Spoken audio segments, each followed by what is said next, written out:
Darle al hijo que nació muerto un lugar en el propio corazón. ¿Qué se debe hacer? Dice Juan. Tienes que mirar a la hija muerta. ¿La viste en aquel entonces? Sí, dice Juan. Dile a la hija muerta, te tomo como mi hija y te llevo a mi corazón, como tu padre. Juan y Mariana están muy conmovidos. ¿Cómo les parece que se sentirá la hija ahora? Es una niña pequeña, dice Juan. También noto... No necesitas decir nada, déjalo así. Dile, Mariana, te dejo tranquila. Y ahora tú, Juan, abraza a tu mujer. Mariana apoya la cabeza en el hombro de Juan y llora. Imaginen que la hija descansa entre ustedes dos. Está arropada y acogida con sus padres. Mariana acaricia tiernamente la mano de Juan como si fuera un bebé. Conformidad con la muerte. En el alma hay una profunda conformidad con la muerte y con el fondo último, del que proviene la vida y al que vuelve a caer. Hay un movimiento interior que atrae a la persona de vuelta al fondo último. Es un movimiento muy delicado y hay que prestarle atención. No obstante, hay personas que con su yo se oponen a este movimiento. Así dicen, quiero vivir 120 años, y por ejemplo, aún hacen footing a sus 80 para alargar el tiempo de su vida. De esta manera hacen el ridículo ante su propia alma. El alma no quiere nada de eso. El alma, cuando sea su hora, quiere volver a su fondo último. Quien asume su edad con dignidad y sigue el movimiento, suavemente vuelve a caer al fondo último cuando sea su hora. Es como una plenitud. Otros, sin embargo, pretenden volver al fondo último mucho antes de su hora. Así traicionan su alma. El alma quiere el pleno tiempo que le esté dado. Juan, y tú, Mariana, con respecto a vuestra hija, que nació muerta, algunos solo tienen un tiempo breve. Algunos piensan que la persona que vive muchos años aventaja a otra que únicamente vivió un tiempo muy breve, o que incluso nació muerto. Pero en el fondo último no hace ninguna diferencia si alguien vivió 100 años o si solo fue un segundo. ¿Qué diferencia podría hacer allá donde todo descansa? Tenemos que revisar nuestra soberbia, que nos dice que nosotros tenemos una ventaja si vivimos muchos años. Es fatal cuando en una familia un hijo que nació muerto o que murió prematuramente no se cuenta entre los demás hermanos. Incluso existe un nuevo decreto estatal que afirma que a los funcionarios les supone demasiado trabajo registrar en el libro de familia también a los hijos que nacieron muertos. Una actitud así es incomprensible. En las constelaciones familiares se ve el efecto que estos hijos tienen y lo importantes que son. Cuando los hijos que murieron prematuramente reciben su lugar, aquellos que vivieron más tiempo o que sobrevivieron pueden tomar su vida sin arrogancia, porque respetan a los muertos. De lo contrario, frecuentemente tienen la sensación de que no se merecen la vida. Sin embargo, cuando los muertos son respetados, se muestran afables con los vivos. Christopher expresa que está muy positivo y que a través de la constelación, los abuelos, sobre todo la abuela y su hijo muerto, se le hicieron presentes. También a nivel de sentimientos están presentes ahora y tengo una imagen. Pero en lo que a mi familia actual respecta con Virginia, me parece que aún falta algo. Virginia dice, yo estoy bien. Antes siempre me esforzaba tanto por contar también a nuestro hijo muerto entre sus hermanos. Está representado en nuestra casa. Hay un gran dibujo con 5 niños. Nuestros hijos les hablan a sus amigos de su hermano mayor. De alguna manera está viviendo con nosotros. Donde hay tantos dibujos parece sospechoso. Bueno, dice Virginia, yo quería que no se le olvidara. Si el hijo puede vibrar entre nosotros con toda normalidad, ya no hace falta lo otro. Bueno, dice Virginia, es posible. Bueno, empieza de nuevo. Él te debe algo. El caso de Virginia y Christopher. Virginia dice, yo tengo muchas preguntas. Me están pasando muchas cosas por la cabeza. Dudo de si realmente hemos aprendido algo de la constelación. Aún estoy dudando porque se trata de la aceptación. Él te debe algo y no está dispuesto a dártelo. Sí, dice Virginia, ayer me quiso hacer un regalo. No quiero hablar de ello.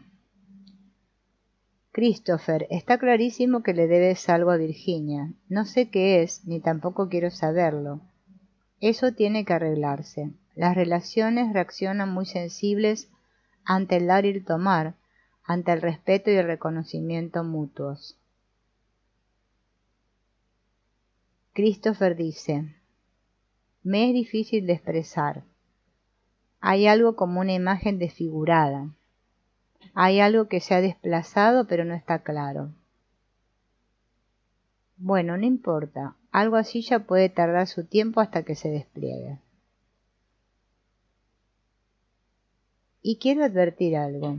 Cuando surgen temas nuevos o una imagen nueva, no hay que actuar inmediatamente. Eso es de suma importancia. No se deben tomar decisiones enseguida. Si no es la imagen misma la que actúa, y al cabo de un tiempo está clarísimo qué hay que hacer. Si se hace deprisa, uno se adelanta al alma. Así la imagen se retira de nuevo. Es importante no tomar decisiones precipitadas, sino seguir de la misma manera que hasta ahora, sin cambios, hasta que de repente esté claro. O se da un cambio sin que uno mismo se dé cuenta, sin ninguna presión por parte del propio yo, por así decirlo. Alberto dice, durante la constelación por un instante ella me recordó a mi hermana.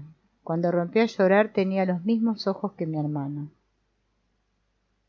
No los tiene otros ojos. Bueno, parecidos, dice Alberto. Eso es pura fantasía, pero a mí me recordó eso. Decir me recuerda es un timo con el que uno obliga a otras personas a tomar un papel que no es el suyo. Por ejemplo, me recuerdas a mi padre.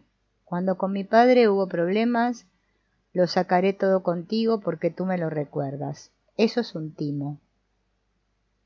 Pero, dice Alberto, solo fue un instante.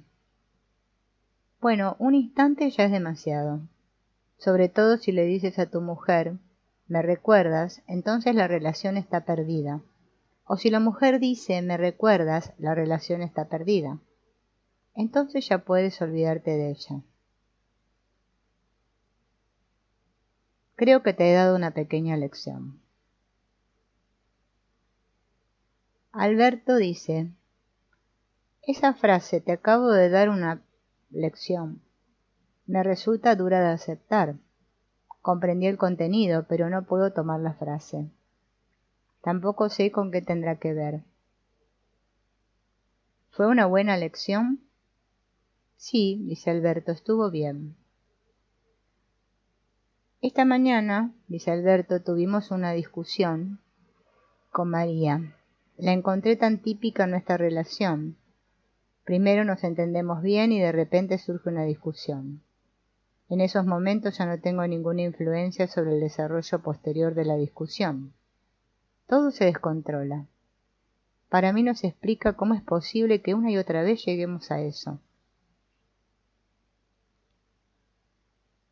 En uno de los cuentos de los hermanos Grimm hay una explicación de cómo tratar con una pelea. Sí, dice Alberto, pero yo quisiera conocer las causas. Te estoy diciendo cómo se trata esa situación, no estoy hablando de las causas. ¿Conoces el cuento del sastrecillo valiente? Sí, un poco, dice Alberto. El sastrecillo valiente se vio atacado por un unicornio. ¿Y sabes lo que hizo el sastrecillo? No, dio un paso a un lado. De acuerdo. ¿Algo más? No, dice Alberto. Pero María dice, yo tuve un sueño muy malo. A partir de entonces ya no me encontraba tan bien. Después nos peleamos y ahora estoy de mal humor y cabreada. ¿Y te encuentras bien en ello? A veces, dice María. ¿Por eso? No, dice María, hoy en el fondo no me va bien. Si te supone una satisfacción estar de mal humor, tu pareja a veces te tiene que decir, por ti lo aguanto con ganas. Eso también sería una manera de manejarlo. Algunas parejas necesitan descansar del amor. En la discusión entre la pareja la mayoría de las veces se trata de ganar más distancia. A través de la discusión se establece una distancia. La discusión es una manera de ganar distancia de la pareja. María dice, pero yo tengo dificultades con lo que me dijiste antes sobre el tema de las discusiones. Que la discusión lleva a la distancia cuando el amor se hace demasiado grande. En el fondo no lo quiero porque tuvimos discusiones durante mucho tiempo. Los dos queremos estar otra vez más cerca, pero simplemente no lo conseguimos. Bueno, proximidad y distancia van juntos. Cuando en la relación hay demasiada cercanía surge una discusión. Y después se tiene otra vez la distancia óptima. A continuación los dos pueden acercarse de nuevo. Es un ir y venir. Por regla general es mucho más bonito después de una pelea. Sí, dice María, pero para nosotros no. ¿Para ustedes no? Una vez me contaron de un hombre que quería ir a ver a su amigo. Cuando llamó a la puerta el amigo salió radiante. El visitante le dijo, sí que estás radiante. Sí, le contestó el amigo, tuve una discusión con mi mujer. Después siempre es mucho más bonito.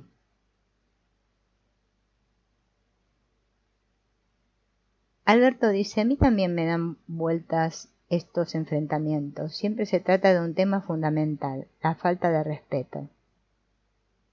Bueno, en el fondo la falta de respeto es fácil de solucionar. ¿Sí? ¿Y sabes cómo? No, dice Alberto. Cada día le dices 3 cosas de ella que la alegren. Es un ejercicio muy sencillo. Bueno, dice Alberto, lo intentaré. Compensación positiva y negativa. Un motivo principal para la discusión es la falta de igualdad o de equilibrio entre el dar y el tomar.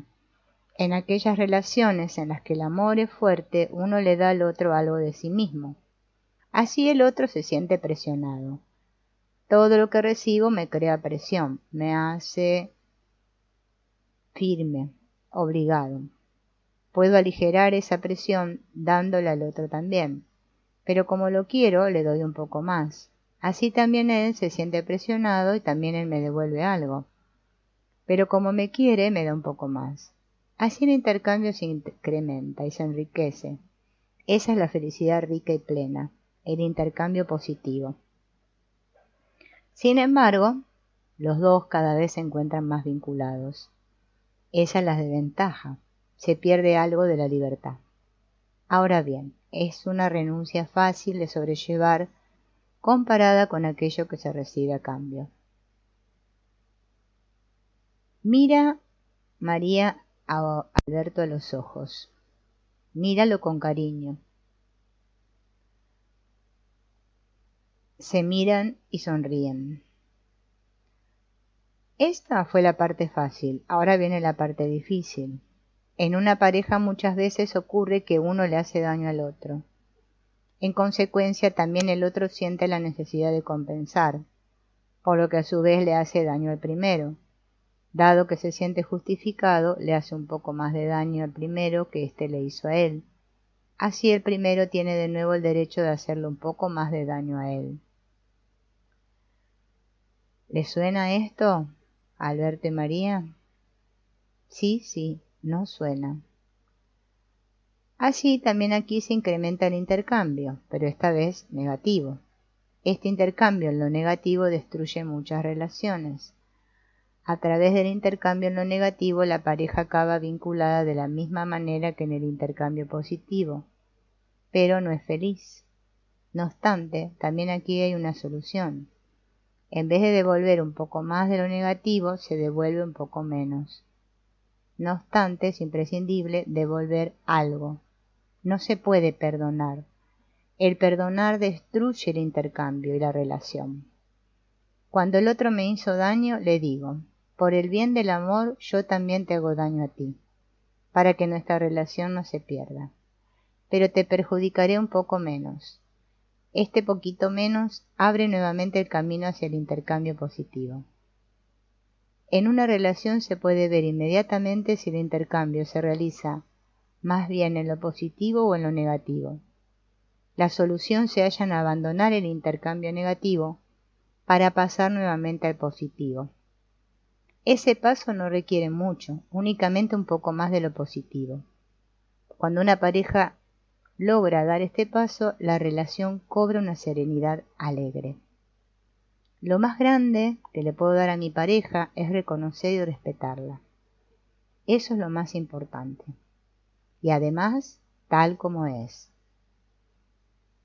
Algunos dicen, te respetaré cuando cambies. Eso ya se puede olvidar.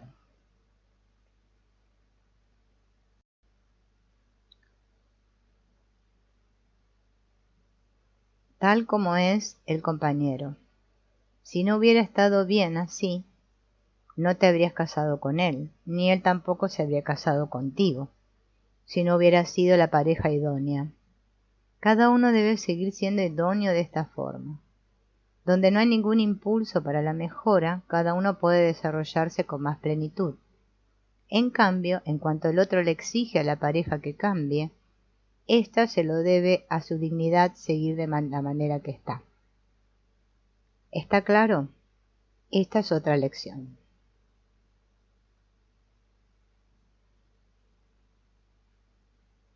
¿Cuál es el asunto, Alberto? Bueno, yo de momento no lo sé con toda seguridad. ¿Pero tú estás casado con María? Sí. ¿Tienen hijos? No. Ese precisamente es el gran problema. Vamos a configurar el sistema actual. A tu mujer y a ti.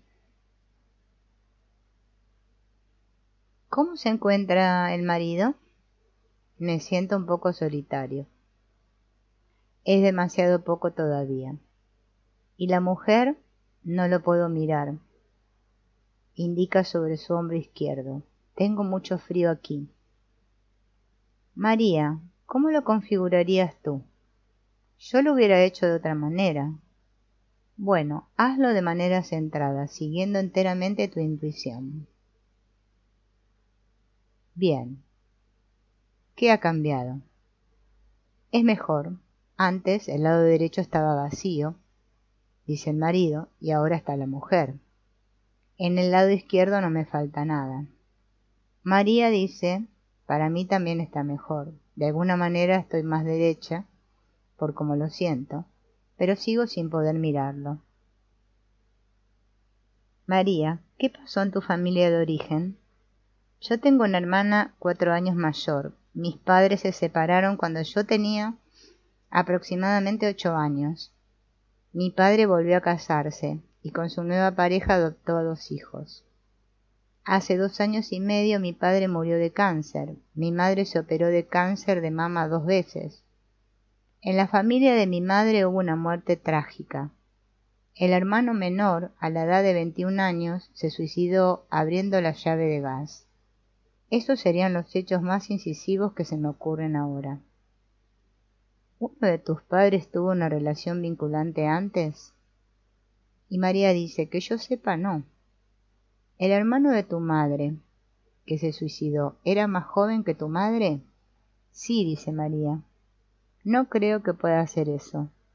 ¿Pasó algo entre ustedes dos? Uno de los dos tuvieron una relación vinculante antes. Sí, dicen María y Alberto. ¿Ambos? ¿Cuántas relaciones vinculantes? María dice, en mi caso hubo 3 de importancia, pero no hubo hijos. Sin embargo, sí que hubo un suceso grave. ¿Y cuál fue el suceso? Mi compañero de aquel entonces intentó asesinarme un día que estuvo completamente borracho. Bueno, a ese lo vamos a introducir en la constelación.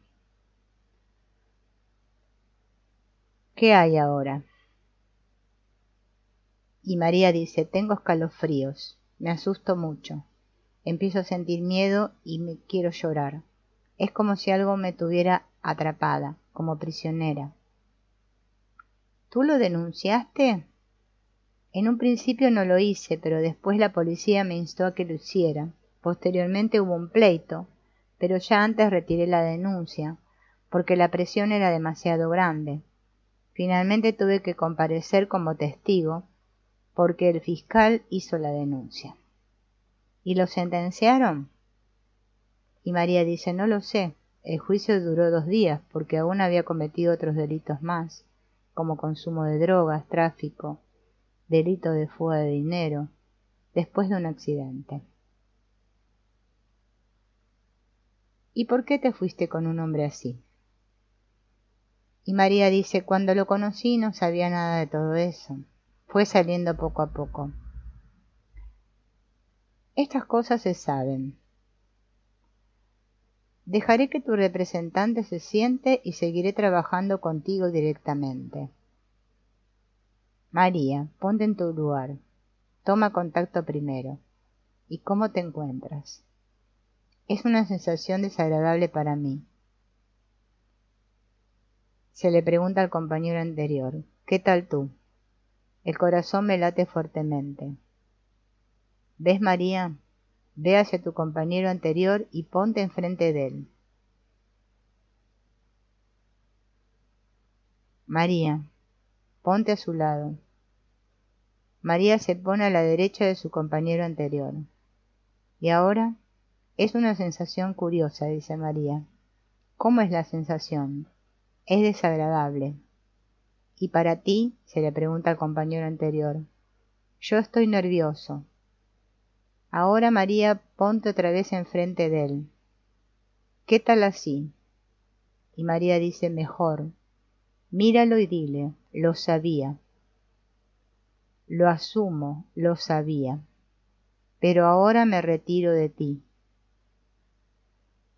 Míralo mientras te retiras lentamente. Manténlo siempre a la vista.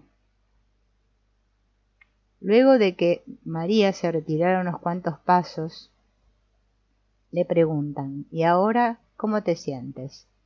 Mejor. ¿Y el compañero anterior? En un principio bien, pero de alguna manera también me sabe mal. Dile, dejo que te vayas. Y el compañero anterior dice, dejo que te vayas. Yo lo llevo, todo. ¿Así es correcto? Bueno, ahora date la vuelta y da unos cuantos pasos hacia adelante. El compañero anterior camina y acaba de espaldas hacia María. Y ahora, María, me siento aliviada. Ahora colocan a María detrás del representante de su marido, a unos pasos de distancia. ¿Cómo ha sido para ti todo este tiempo?